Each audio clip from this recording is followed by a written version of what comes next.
Aku adalah staf termuda di kantorku. Aku kerap kali mendapatkan sapaan yang membuatku kurang nyaman seperti sayang, manis, cantik baik di email ataupun saat rapat oleh senior laki-laki yang populer di kantorku. Hingga suatu hari setelah 6 bulan berlalu aku mengalami pelecehan fisik. Aku merasa takut dan ragu. Haruskah aku menceritakan hal ini? Akankah ada yang percaya padaku? Aku jadi sering murung dan menghindari bersosialisasi di kantor. Hingga suatu ketika rekan kerja terdekatku menyadari ada yang berbeda dariku. Dia menanyakan, adakah sesuatu yang mengganggu pikiranku? Aku pun memberanikan diri untuk bercerita kepadanya. Setelah mengetahui kejadian yang sebenarnya, ia menemaniku untuk melaporkan hal ini ke HRD dan menemaniku melaporkan kasus ini ke pihak yang berwenang. Tahukah kamu bahwa yang dialami oleh tokoh aku adalah pelecehan seksual?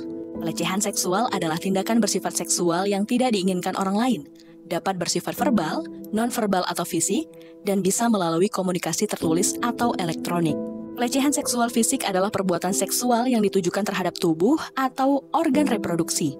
Misalnya meraba, memegang, memeluk, dan sebagainya, tanpa persetujuan dari orang yang bersangkutan. Sementara pelecehan seksual non-fisik adalah pernyataan, gerak tubuh, atau aktivitas yang tidak patut dan mengarah kepada seksualitas, misalnya candaan, siulan, memperlihatkan materi pornografi.